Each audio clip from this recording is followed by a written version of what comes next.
Palavra da Verdade, com Hernandes Dias Lopes. Muito bem, bom dia, irmãos e irmãs. Privilégio estar aqui mais uma vez com vocês, na Escola Bíblica Dominical do dia 22 de setembro de 2024. Nós estamos trabalhando o texto de Eclesiastes e hoje vamos fazer a exposição do capítulo 10. Capítulo 10 do livro de Eclesiastes. Abra sua Bíblia comigo para a leitura do texto e, lido o texto, mantenha a sua Bíblia aberta nesta passagem, por favor. Eclesiastes capítulo 10.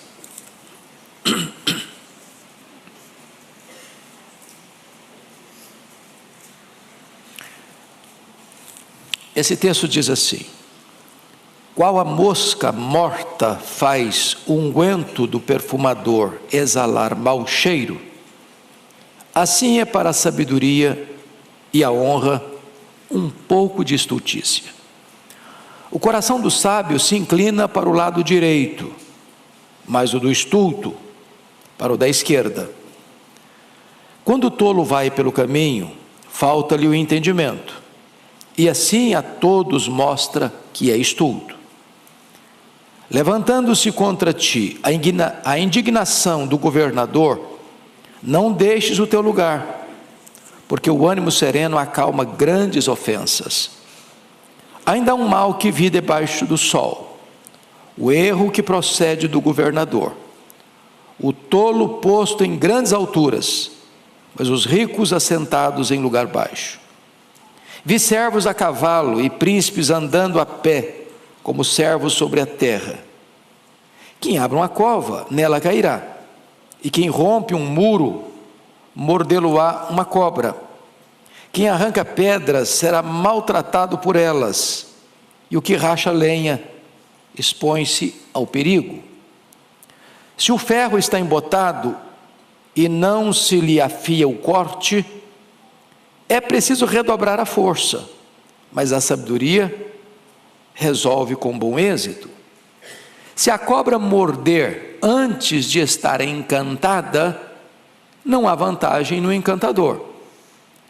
Nas palavras do sábio há favor, mas ao tolo os seus lábios devoram. As primeiras palavras da boca do tolo são estultícia, e as últimas, loucura perversa. O estulto multiplica as palavras, e ainda que o homem não sabe o que sucederá, a quem lhe manifestará o que está depois dele? O trabalho do tolo fatiga, pois nem sabe ir à cidade. Ai de ti, ó terra, cujo rei é criança, e cujos príncipes se banqueteiam já de manhã. Ditosa tu, ó terra, cujo rei é filho de nobres, e cujos príncipes se sentam à mesa a seu tempo, para refazerem as forças e não para a bebedice. Pela muita preguiça desaba o teto, e pela frouxidão das mãos goteja a casa. O festim faz-se para rir, o vinho alegra a vida, e o dinheiro atende a tudo.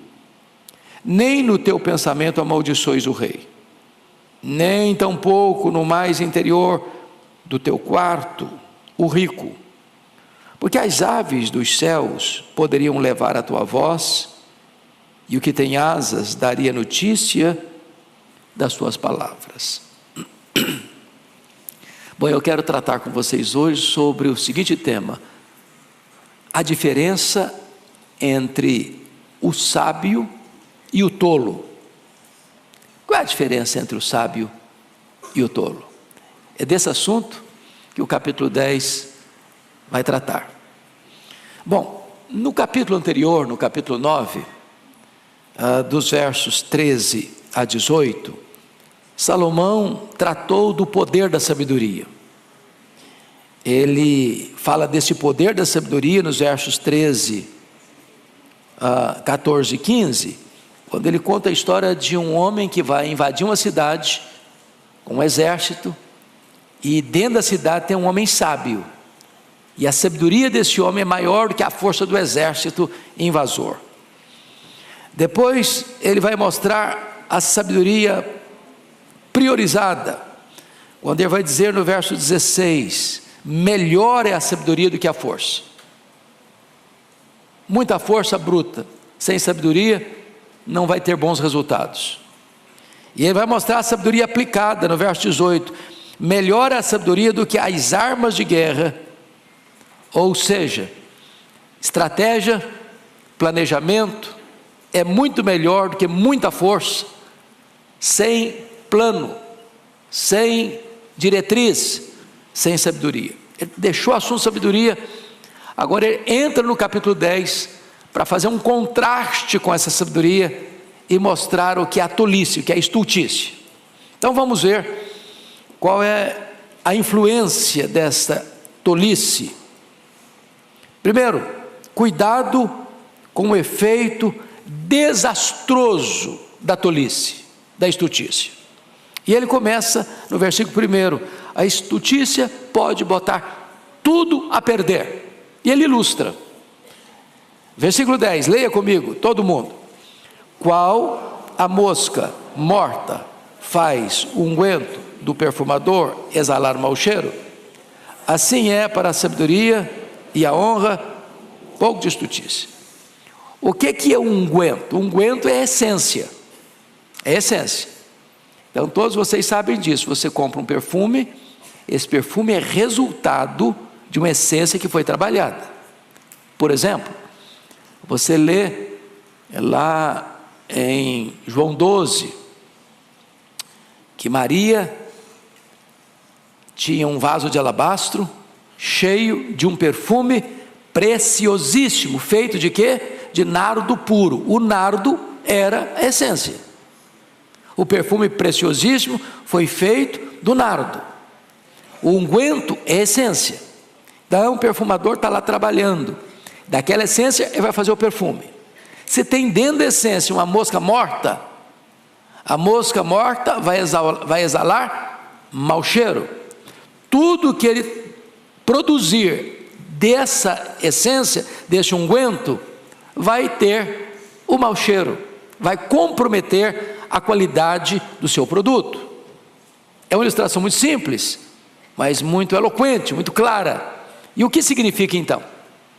Você pode fazer muita coisa certa, você pode acertar 99%, você comete um deslize, um erro, um desequilíbrio, um passo em falso, uma escorregadela, e tudo aquilo que você fez fica o quê? Comprometido, em virtude de uma postura, de uma atitude, de uma palavra, de um ato, de uma ação, de uma reação irrefletida, tola, estulta. Está claro isso? Então, o ponto aqui da sabedoria é o seguinte: você precisa vigiar, acautelar-se, porque basta um passo em falso, e as pessoas vão lembrar desse passo em falso, e não de uma vida toda numa jornada reta. É igual uma mosca que cai no unguento do perfumador. Pois bem, você poderia ilustrar isso biblicamente com a história do Davi, né? O Davi foi um rei extraordinário. O Davi foi o homem que expandiu o território de Israel. O Davi foi o homem que conquistou e dominou todos os inimigos à volta de Israel. Davi foi um homem de Deus, segundo o coração de Deus, um pastor, um guerreiro, um líder, um rei. Mas um passo em falso que ele deu, numa tarde desavisada da vida, maculou a sua biografia. Segunda coisa que esse texto vai dizer é que a estultícia faz más escolhas. Verso 2, todo mundo comigo. O coração do sábio se inclina para o lado direito, mas o do estulto para o da esquerda. Calma, muita calma nessa hora. Muita calma nessa hora, porque certamente Salomão não está aqui tratando do espectro político, ideológico, ou do ideológico político, tá? Então não estou ofendendo ninguém, nem da direita nem da esquerda aqui. É que na linguagem bíblica, o lado direito é o lado certo. Na linguagem bíblica, o lado esquerdo é o lado errado. É por isso que no dia do juízo final, como é que vai ser? O Senhor vai dizer aos que estiverem à sua esquerda: apartai-vos de mim. Ele vai dizer aos que estiverem à sua direita: vinde benditos de meu Pai. Então é uma linguagem bíblica. Por exemplo, quando Jacó vai abençoar os filhos de José, como é que chamava os filhos de José? Manassés e Efraim. Quem era o mais velho? Manassés. Quem era o caçula? Efraim. Qual era a cultura da época? É que o mais velho, o primogênito, recebia benefícios maiores. Até a herança dele era maior. Então o que José esperava? Que o Jacó botasse a mão direita em cima da cabeça de quem?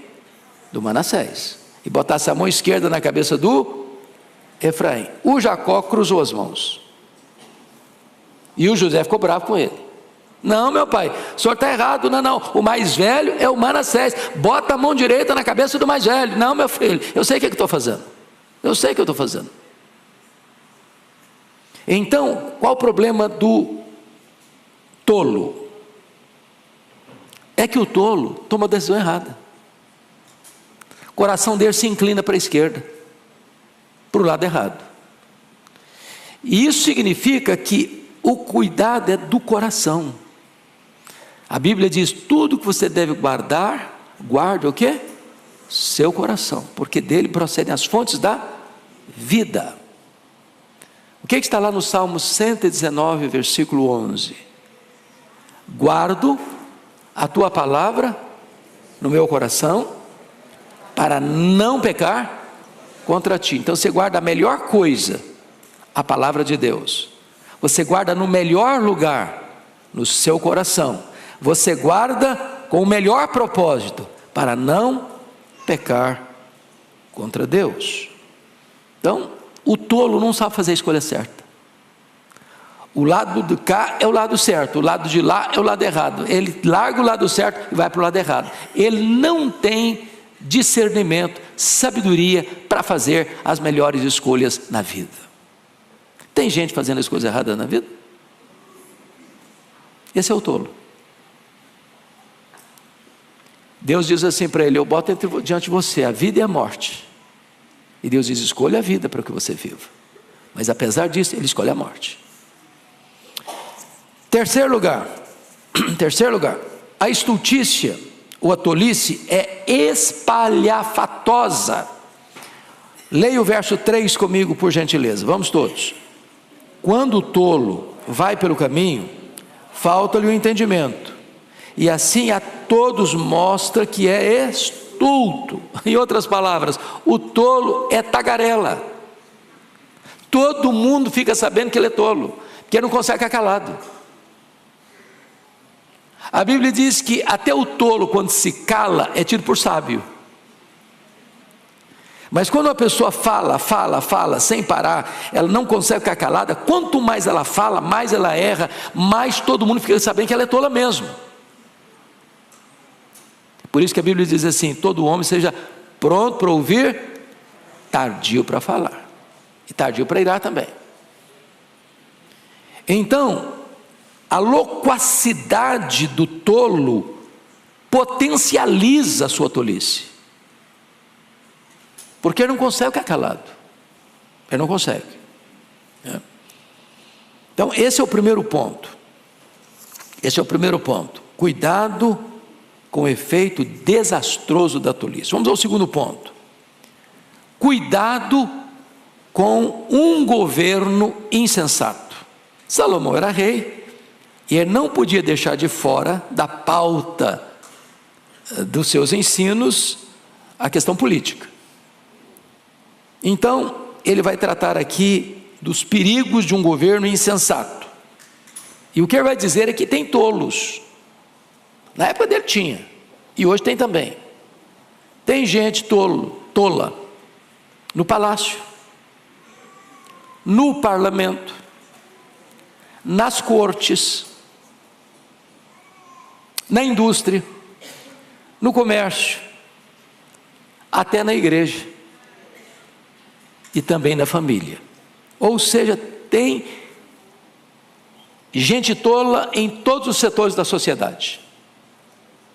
Mas agora ele vai descrever o perigo que é ter um tolo governando. Um tolo governando. Então, quais são os cuidados que você precisa ter com um governo tolo? Primeiro, reaja transcendentalmente à perseguição. Porque os governos tolos perseguem. Os governos tolos não aceitam o contraditório.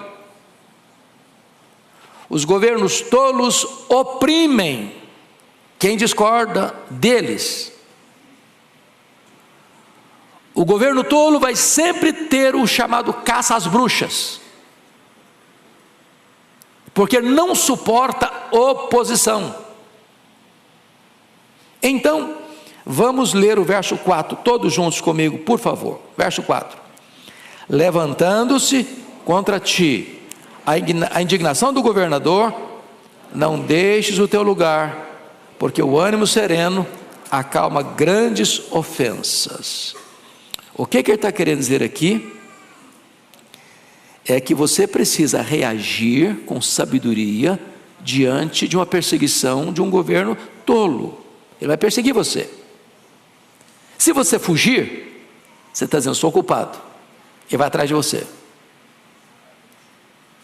Se você reagir, tentando medir forças, quebra de braço, a corda vai roer de que lado? Do lado mais fraco. Ele está com a máquina na mão, você não consegue resisti-lo. Qual é a postura? Ele diz, a postura é uma reação transcendental, mostrando o quê? Ânimo sereno, dando provas de que você é inocente. A resposta branda desvia o furor, mas a palavra dura suscita ira. É por isso que a Bíblia diz assim, é melhor o longânimo do que o herói de guerra, e o que domina o seu espírito é mais forte do que quem domina uma cidade. Então, controle emocional. Está faltando um pouco dos nossos políticos, controle emocional? Controle emocional. É isso que ele está dizendo. Isso levou um cidadão chamado Mark Twain a dizer o seguinte, suponho que você seja um idiota. Ele está brincando, viu gente? Ele está aqui um pouco apimentado, mas escuta a frase dele. Suponho que você seja um idiota, e suponha que você seja membro do Congresso. Perdão, estou me repetindo. Bom, ele pegou pesado demais, né? Nós não concordamos com ele não, mas tudo bem. Ou seja, não meça forças, não fuja, demonstre o que? Serenidade. É assim que você lida com um governo tolo. Segundo, o mal de um governo tolo. Leia comigo versos 5 e 6, toda a igreja comigo, vamos lá. Ainda há um mal que vi debaixo do sol, erro que procede do governador, o tolo posto em grandes alturas, mas os ricos assentados em lugares baixos. Então, um tolo governando e os sábios sendo governados. Não é uma inversão? O que é o normal? É que o sábio governe e os tolos sejam governados, até para ficarem sábios. Mas quando essa inversão na sociedade, e você põe um tolo no governo, que só um tolo só vai para o trono se os tolos botarem no lá. Já escutou aquela frase que cada povo tem o governo que merece? É isso que Salomão está dizendo. Como é que um tolo chega no governo, no poder? Porque os tolos botaram ele lá, abriram o caminho para ele. Então, quando as pessoas erradas conquistam o poder, tudo é virado de ponta cabeça. Há uma inversão de valores. E o melhor exemplo disso é o filho do Salomão. Salomão foi um rei sábio, mas e o filho dele? O Roboão. Lembram disso?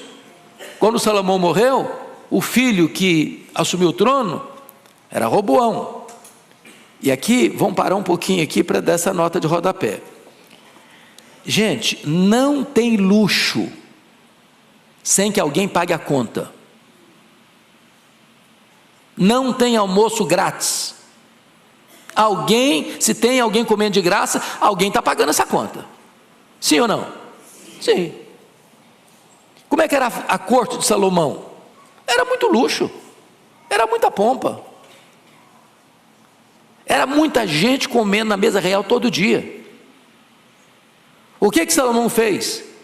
Ele dividiu todo o território dele em 12 províncias, e cada província dessa tinha que abastecer a mesa real. Você vai abastecer esse mês, você esse mês, você aquele mês. Todo mês tinha um grupo da nação trabalhando para sustentar a mesa real. Era muita carne, era muita bebida, era muito isso, era muito aquilo, era muita pompa, era muito luxo, era muita fartura, era muita gastança. Quem está pagando a conta? O povo. O governo precisa arrecadar mais, mais imposto, mais tributo, mais isso, mais aquilo. Quem está pagando a conta? O povo. Tem outra fonte para tirar? Não tem, é do povo, é do bolso do povo.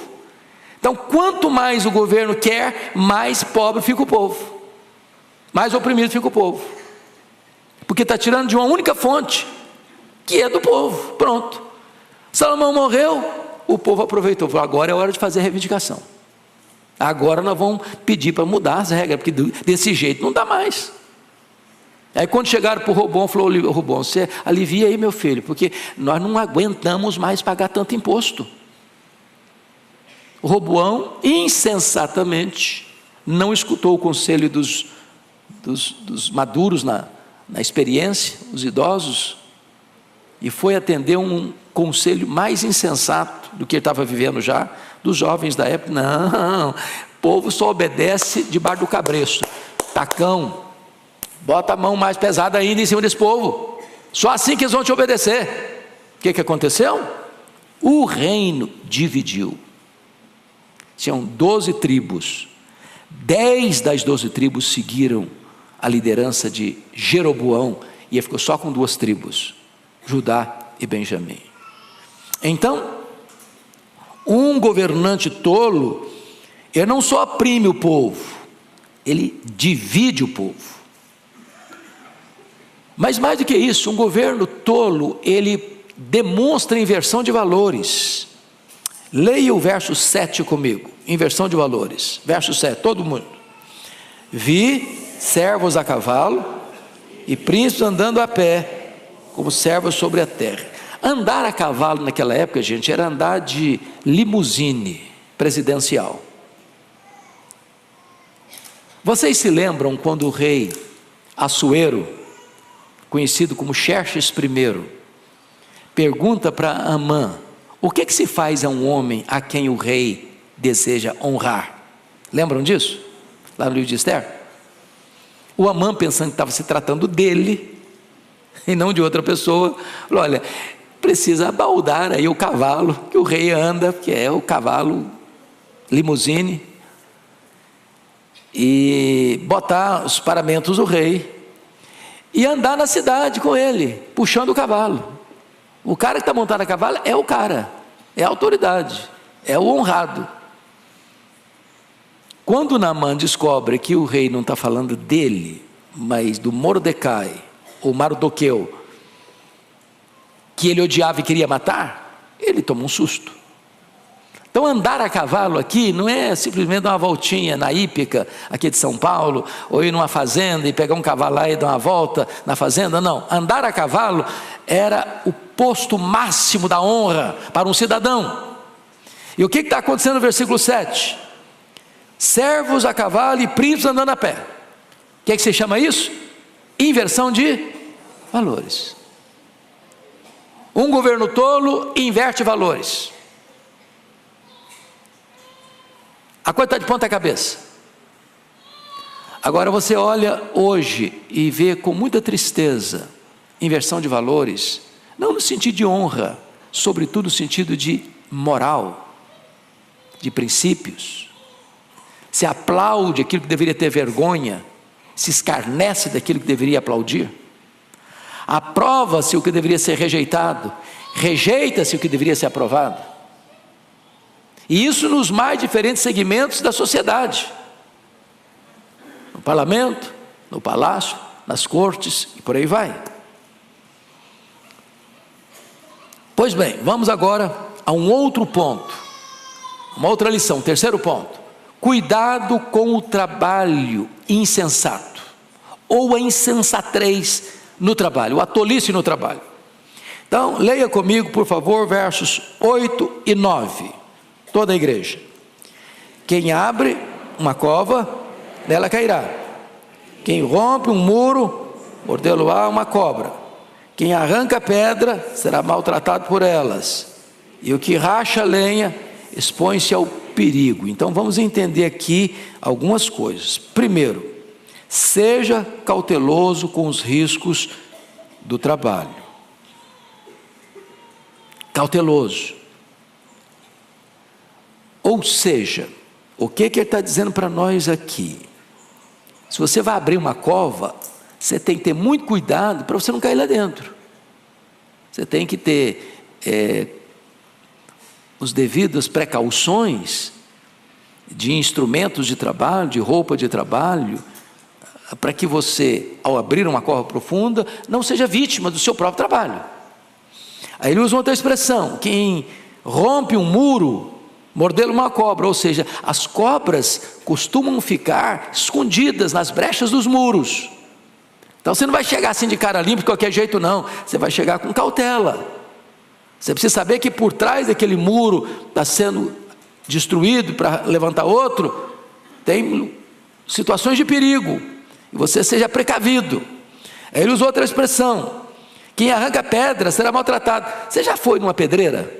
Eu sou lá do Espírito Santo, e lá você sabe que hoje o maior produtor de rochas ornamentais do mundo, granito, muito granito. E aí, se você chega naquelas pedreiras que não fizeram um trabalho profissional lá no começo, você vê tanta pedra, mas é pedra demais, a terra fica completamente destruída, improdutiva, não dá para animal andar, não dá para você andar. Se você está mexendo com pedra, cuidado, que salta uma laça de pedra aí, te machuca, te fere. Então, cautela com o seu trabalho, se ele é perigoso. Ele usou a expressão: o que racha lenha, expõe-se ao perigo. Você já rachou lenha na vida?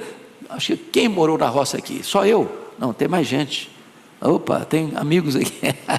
Você já rachou lenha para fogão a lenha? Você tem que ter cuidado, que uma lasca daquela pode vir em você. Então, o que ele está dizendo? Você vai fazer o seu trabalho? Quais são os riscos do seu trabalho? Quais são as precauções que você precisa ter no seu trabalho? É claro que hoje talvez é outro tipo de risco, mas o princípio é o mesmo. Todo trabalho expõe você a um determinado risco. Seja cauteloso, proteja-se. Não apenas você vai proteger o outro, proteja você mesmo. Esse é um conselho simples, mas de sabedoria. Segundo ponto: tempo gasto em amolar o machado não é tempo perdido. Leia comigo o verso 10, por favor. Se o ferro está embotado, não se lhe afia o corte, é preciso redobrar a força, mas a sabedoria resolve com bom êxito. Então, eu acho que alguns aqui já mexeram com machado. Quem já cortou uma árvore com machado aqui? Vamos ver. Rapaz, que coisa chique, hein? O que é fundamental se você vai cortar uma árvore ou uma tora com um machado? É que ele seja o quê? Afiado. Já tentou cortar uma árvore com machado cego? Vamos pegar uma figura talvez mais democrática. Você já tentou trabalhar na cozinha com a faca cega? É horrível, não é não? Você vai cortar massa, coisa, mas não corta. O que é que ele está querendo ensinar? O que ele está querendo ensinar é o seguinte, que o tempo gasto em amolar o machado não é tempo perdido. Você precisa se especializar naquilo que você faz. Você é um agricultor que lida com ferramentas como machado, então você vai afiar o seu machado. Você é um profissional, de que área é a sua profissão? Você vai estudar para ser o melhor. Qual a sua área? Você não pode ficar para trás, e nem ficar no meio, porque o meio é o medíocre, é o que fica no meio, mediano. Você vai empenhar-se um pouco mais, esforçar-se um pouco mais, dedicar-se um pouco mais, afiar mais o seu machado, para você ter destaque, sucesso no seu trabalho. Você vai ter uma modalidade esportiva, por exemplo, uma Olimpíada. A imprensa destaca quem? Os 3 que foram para o pódio. Tem 100 esportistas lá, na mesma modalidade. Quem que o mundo conhece? Quem subiu ao pódio. E qual a diferença de quem subiu ao pódio para quem não subiu? Às vezes 1 segundo. Às vezes um tempinho, uma margem de treino. Eu não sei quantos aqui foram da era Zico, no Rio de Janeiro. Bom, vou confessar, sou flamenguista, melhor time do Brasil, com respeito aos demais. Eu sou capixaba torce para o time do Rio. Então, vocês que são cabecinha branca, lembram do Zico? Ele era chamado o Rei do Rio. E aí, bater falta para ele era um gol, quase garantido. E um dos colegas dele, um zagueiro chamado Moser, diz que quando todo mundo ia embora, o Zico ficava sozinho no campo, botava a barreira e batia a falta, e batia a falta, e batia a falta, e batia a falta, e batia a falta. Não errava, era muito raro ele errar uma. Mas para que ele fosse o homem excelente que foi no esporte, afiou o machado, afiou o machado, afiou o machado, afiou o machado. Isso em qualquer área da vida. Então eu quero aqui estimular você a se tornar um especialista. Agora vamos fazer aplicação espiritual. Você é crente? Afia o seu machado, varão. Não seja crente meia boca. Não esteja crente sem corte. Seja crente de verdade. É essa lição que o texto está querendo nos passar. Eu não sei se você já viu essa brincadeira, é brincadeira com certeza, mas dizem que vai fazer uma obra, por exemplo, você vai fazer uma obra, qual a diferença entre um japonês e um português, um brasileiro? Que o japonês planeja 11 meses para executar num mês, o brasileiro planeja 1 mês para executar em 11 meses. Planejamento vai diminuir o seu trabalho, o seu esforço, seus gastos. Afia o seu machado. Bom, então vamos a uma outra lição de cuidado com o trabalho. Seja cauteloso com os riscos do seu trabalho. Primeiro, tempo gasto em amolar o machado não é tempo perdido. Terceiro, haja com celeridade, com rapidez. Leia o verso 11 comigo. Vamos juntos. Se a cobra morder antes de estar encantada, não há vantagem no encantador. Bom, o que ele está querendo dizer aqui? A ênfase aqui está na rapidez, na celeridade. Um atraso pode ser fatal. Dizem os entendidos que as cobras não têm ouvidos externos, como nós temos. Captam as ondas sonoras pela estrutura óssea da cabeça. Ou seja, não é a música do encantador que encanta a cobra, que enfeitiça a cobra, mas os movimentos rápidos do encantador. Não é a música está lá só para enganar a pessoa que está fazendo, botando dinheiro lá para o camarada fazer a apresentação dele. É um movimento rápido. A cobra não está nem escutando a música. Ela está vendo um movimento rápido. Agora, se o encantador não tem agilidade, não tem rapidez, não tem celeridade, pá, a cobra morde nele. Se a cobra mordeu nele, ele perdeu a aposta. Ele não vai ganhar dinheiro, ele vai ser vítima. O que representa isso para nós, irmãos? Você não apenas precisa ter machado afiado, mas você precisa ter rapidez. Nós chamamos isso de eficiência, capacidade. Sabe o que vai fazer e faz com destreza, faz com agilidade, faz com rapidez, faz com eficiência, faz com conhecimento de causa. Isso aplica-se a todas as áreas da nossa vida, não é verdade? Não basta fazer, você tem que fazer com rapidez.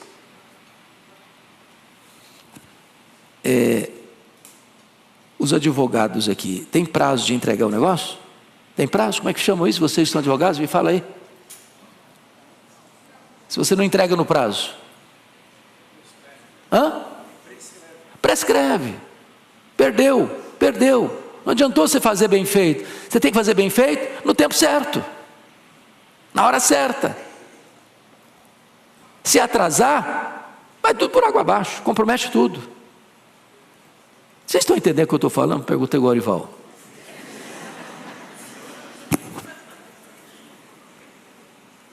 Então pensa na sua área lá. Qual a sua área profissional? Não precisa falar não. Sua área.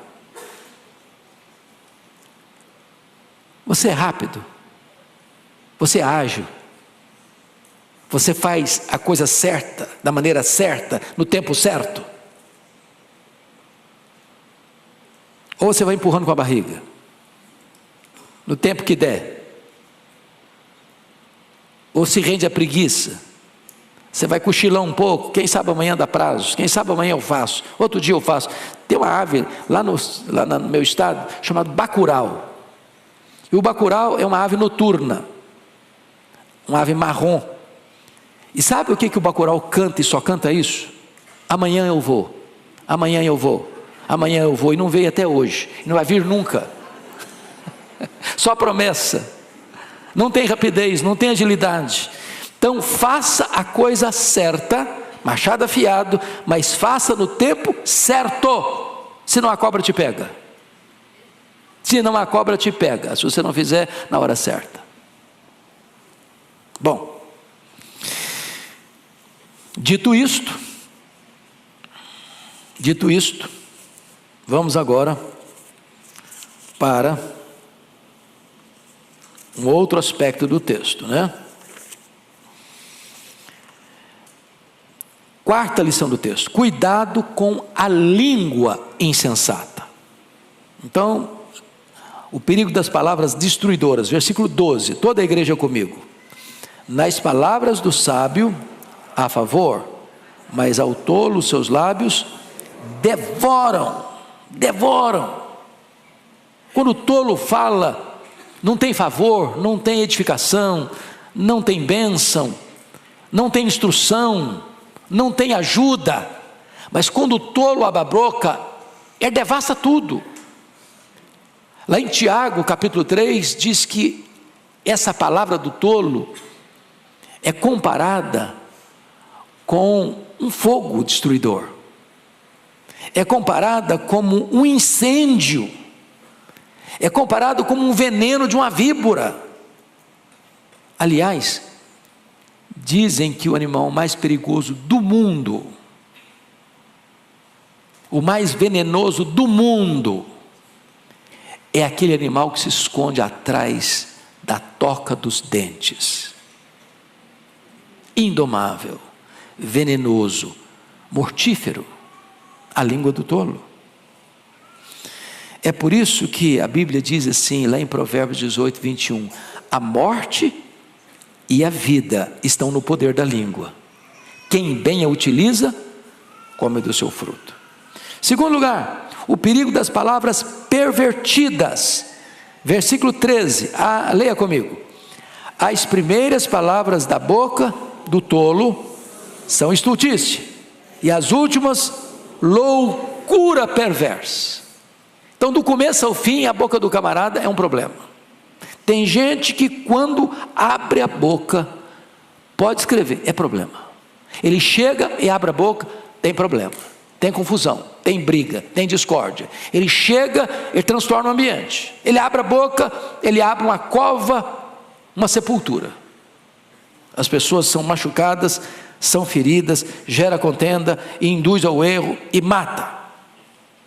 Mas em terceiro lugar, Salomão fala do perigo das palavras descontroladas. Versículo 14, aliás, versículo 14. Leia comigo aí, por favor.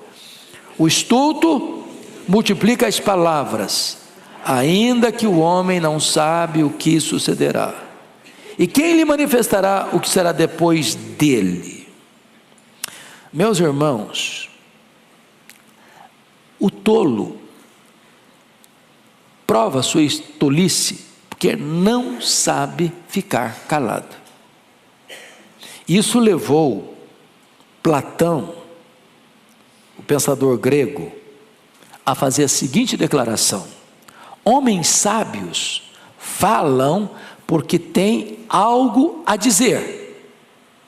Homens tolos falam porque precisam dizer algo. Viu a diferença? O sábio tem algo a dizer, o tolo precisa dizer algo. Se esse algo tem relevância, se é bom, se é verdadeiro, se isso edifica alguma coisa, ele não está nem aí, ele tem que falar. Ele fala, não sabe o que fala e dá problema, fala e as consequências são danosas, mas ele fala e continua falando, e vai continuar falando mesmo. Ele não sabe ficar calado. As palavras são descontroladas, são um fluxo constante de insensatez. Mas finalmente, o perigo das palavras presunçosas. Versículo 15, leia comigo, 15. O trabalho do tolo o fatiga, pois nem sabe ir à cidade. Percebeu uma coisa? Salomão mudou das palavras para as ações. O tolo acha cansativo qualquer trabalho. Ele está rendido à preguiça, ele está rendido à incompetência. Ele nem sabe a cidade, mas ele fala como se ele fosse o arquiteto da urbanização da cidade. Ele não sabe nem chegar lá.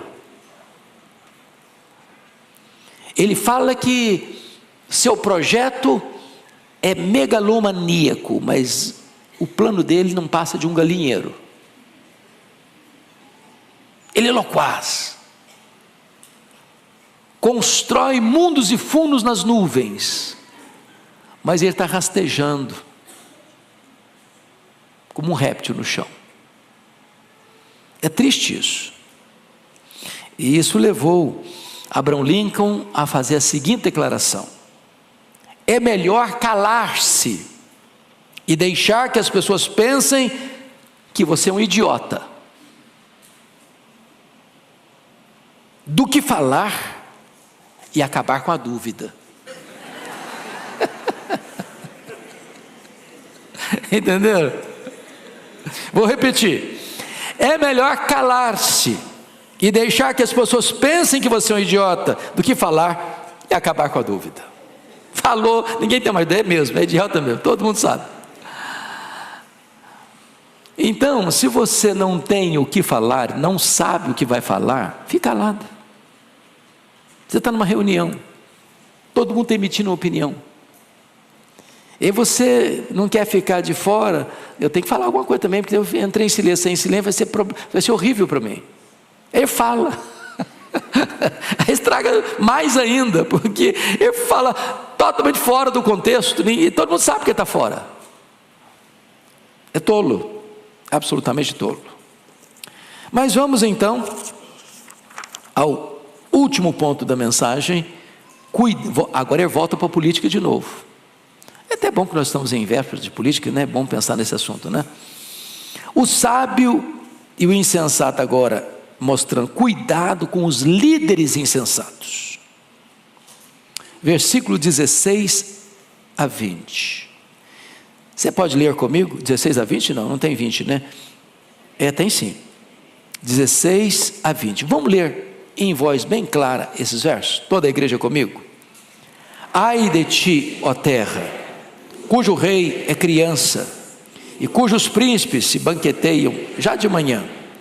Ditosa tua terra, cujo rei é filho de nobres, cujos príncipes se sentam à mesa a seu tempo, para refazerem as forças, e não para bebedice.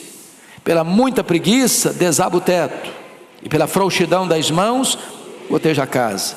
O festim faz-se para rir, o vinho alegra a vida, e o dinheiro atende a tudo. Nem no teu pensamento amaldiçoes o rei, e tampouco no mais interior do teu quarto o rico, porque as aves dos céus poderiam levar a tua voz, e o que tem asas daria notícia das tuas palavras. Então a grande pergunta aqui: quem é o teu rei? Quem é o seu rei? Quem é o seu rei? Sábio ou insensato? E aí você vai perceber que a diferença está na índole, nas práticas.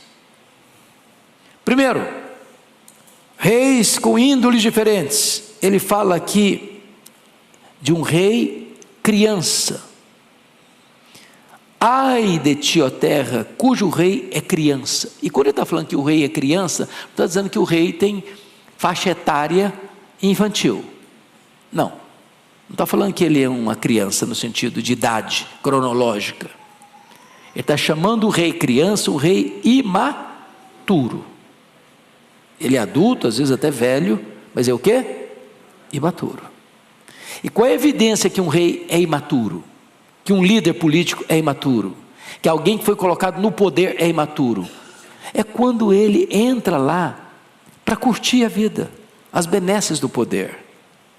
Ele se hospeda num hotel 6 estrelas.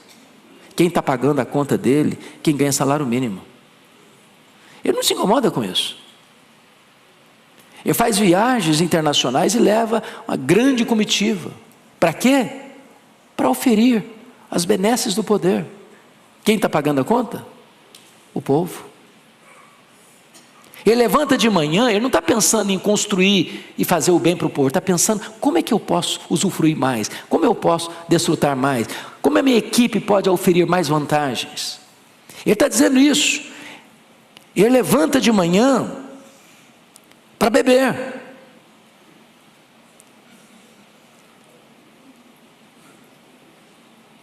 Banqueteiam já de manhã. Você já pensou o que é isso? Levanta de manhã já tomando umas e outras.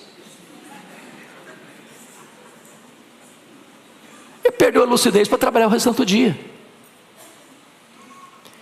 Qual a diferença do rei sábio, que nomeia uma equipe sábia? Olha a resposta. Versículo 17: ditosa tua terra, cujo rei é filho de nobres, e cujos príncipes se assentam à mesa a seu tempo, para refazerem as forças, e não para bebedice. Ou seja, quando esse rei sábio vai sentar à mesa com a sua equipe, para que ele está sentando à mesa? Para comer, porque já trabalhou. Ele não come para trabalhar, ele trabalha e depois come, para refazer as forças, não para bebedice, refazer as forças para trabalhar mais, para servir mais. Ele não está lá para se beneficiar, para se lucupletar, para se abastecer, para se servir do povo. Ele está lá para servir o povo. Ô, gente, isso foi escrito há 3.000 anos. Há 3.000 anos. Se saísse estampado na Folha, no Estadão, ou nos telejornais, você pensava, está descrevendo a realidade de hoje. Pois bem, quais são os resultados do tolo e do sábio, do rei tolo e do rei sábio? O rei tolo, ele vai governar para a tragédia. A nação vai de água abaixo, a economia vai de água abaixo, as empresas vão de água abaixo, a população vai de água abaixo. Porque não dá para você tirar do cofre, e esse cofre não esvaziar, porque só tem uma fonte para abastecer o cofre, é o povo, é o trabalhador. Diferente daquele que está lá trabalhando, pensando no bem do povo, para o progresso do povo, para a prosperidade do povo, para o bem-estar do povo. Ele para comer, para reabastecer as forças, para renovar as forças, para continuar trabalhando mais. É essa a ideia que ele está mostrando para nós aqui. Segundo ponto, não se renda à preguiça. Versos 18 e 19 diz: pela muita preguiça desaba o teto, e pela frouxidão das mãos goteja a casa. Do que ele está falando? Ele está usando um exemplo que qualquer pessoa sabe, né? Hoje em São Paulo a maioria mora em apartamento, mas pensa numa cidade ou um lugar que é casa. Então, o que é uma goteira? Uma goteira, chove, pinga, está lá. Se você vai lá e não resolve o problema da goteira, ela vai continuar pingando mais. E o que vai acontecer? Ela vai apodrecer a estrutura de sustentação dos caibros. Daqui a pouquinho não tem uma goteira, tem um buraco. Daqui a pouquinho, se você não cuidar, por causa de preguiça, de falta de ação na hora certa, para resolver o problema, para contornar a situação, o teto desaba na sua cabeça. O que ele está ensinando para nós? Problema surgiu, problema precisa ser resolvido. Não adia a solução. Não bota debaixo do tapete. Não empurra com a barriga. Seja ágil na solução do problema, na correção do problema. A ilustração dele é simplérrima. Qualquer pessoa sabe o que é uma goteira numa casa. E qualquer pessoa sabe que se um problema surgiu e você não resolvê-lo, você não enfrentá-lo, você não tomar medidas práticas, rápidas para solucionar, o problema só vai crescer, só vai crescer, só vai crescer, até acontecer uma tragédia. Bom, nós poderíamos exemplificar isso, por exemplo, nos rompimentos de barragens. Vocês sabem disso. Alertas foram feitos. Alertas foram feitos, cuidado, é problema, é perigo, precisa cuidar, não pode deixar de requentar. Até acontecer uma tragédia. Às vezes, numa barragem, uma pequena fenda, mas só está passando um pouquinho d'água, daqui a pouquinho rompe a barragem e pronto. Aí inunda todo mundo. Então, solução não se espera, se enfrenta a solução, para buscar a solução imediatamente. Isso é conselho de Salomão. O segundo conselho aí, versículo 19: o festim faz-se para rir, o vinho alegra a vida e o dinheiro atende a tudo. O que está acontecendo aqui? É aquela pessoa que acha que a vida é festa, pessoa que acha que o vinho é para ser experimentado a toda hora, porque alegra a vida, e que tendo dinheiro, está tudo resolvido, pronto. Será que está mesmo? Então vou dar um exemplo bíblico. Daniel capítulo 5. O rei é Belsazar. O império que ele domina é o maior do mundo, a Babilônia. E ele está numa festa. E ele tem convidados ilustres do império. E eles resolvem fazer algo que o que é comum já não satisfaz mais. Você sabia disso? O homem chega a um ponto que aquilo que é normal, todo mundo está fazendo, para ele não satisfaz mais. Está com um copo de cristal. Copo de cristal não está com nada, eu quero um copo de ouro. Mas copo de ouro também não satisfaz, não. Eu quero um copo de ouro sagrado. Então manda trazer lá os vasos do templo de Salomão, que foram saqueados. Vamos beber neles. Vamos dar uma incrementada na nossa festa. E ele achava que estava tudo bem, porque dinheiro não está faltando. E naquela noite, foi a noite da sua morte, e a noite em que o grande império Medo-Persa toma a grande Babilônia. Tem muita gente que acha que porque tem dinheiro, porque tem vinho, porque tem festa, a crise nunca vai chegar. O problema nunca vai bater a sua porta. Ele acha que ele tem dinheiro e resolve tudo com dinheiro. E tem coisas que o dinheiro não resolve. O dinheiro não dá nem felicidade, nem segurança. O máximo que o dinheiro vai dar é um caixão de cedro bonito. E algumas coroas de flores em cima do caixão. e mais nada. Ele não consegue atravessar essa fronteira da morte com você. Mas finalmente, o último conselho de Salomão: não solte a sua língua. Versículo 20: nem no teu pensamento amaldiçoes o rei, nem tampouco no mais interior do teu quarto o rico, porque as aves dos céus poderiam levar a tua voz, que tem asas daria notícia das tuas palavras.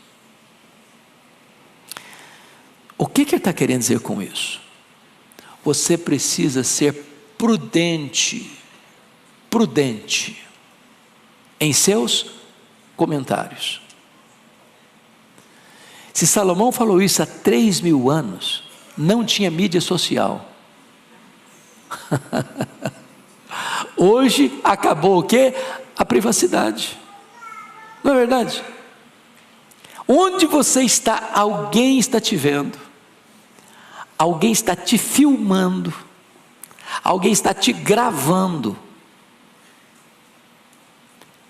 E o passarinho que vai levar essa notícia hoje tem nome, é Twitter. O símbolo do Twitter é um passarinho. Vai twittar e vai arrebentar com você. Prudência, cautela. A minha mãe dizia que boca fechada não entra mosquito. Sabedoria popular.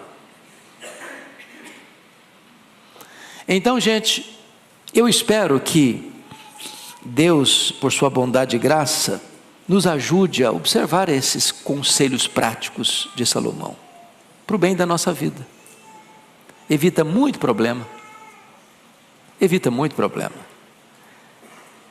Paulo, escrevendo aos Efésios, diz algo muito importante sobre esse assunto. Eu vou ler para vocês. Ele diz assim, versículo 29, 4:29, não saia da vossa boca nenhuma palavra torpe, e sim unicamente a que for boa para edificação, conforme a necessidade, e assim transmita graça aos que ouvem. Ou seja, palavra suja, never. Não. Mas você só deve falar aquilo que for para edificação, unicamente se for para edificação. Nem toda palavra boa ou verdadeira deve ser falada a todo tempo, a toda hora, em todo lugar. Tem hora de ficar calado. Tem hora de você não emitir a sua opinião. Tem hora que você tem que ter a prudência da serpente, mais do que a simplicidade da pomba. Tem que ser unicamente se for boa para a edificação, mas tem que ser conforme a necessidade. Tem hora que não tem necessidade. Então, bico calado. Tem que transmitir graça aos que ouvem. Então, Tiago diz que o homem que não tropeça no falar é um perfeito varão. Que Deus nos ajude a ter essa prudência. Vamos ficar em pé?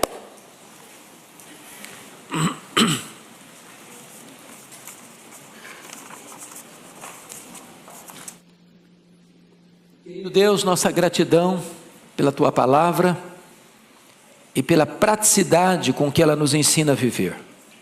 Ajuda-nos a colocar em prática estes princípios da Tua palavra. Em nome de Jesus. Amém.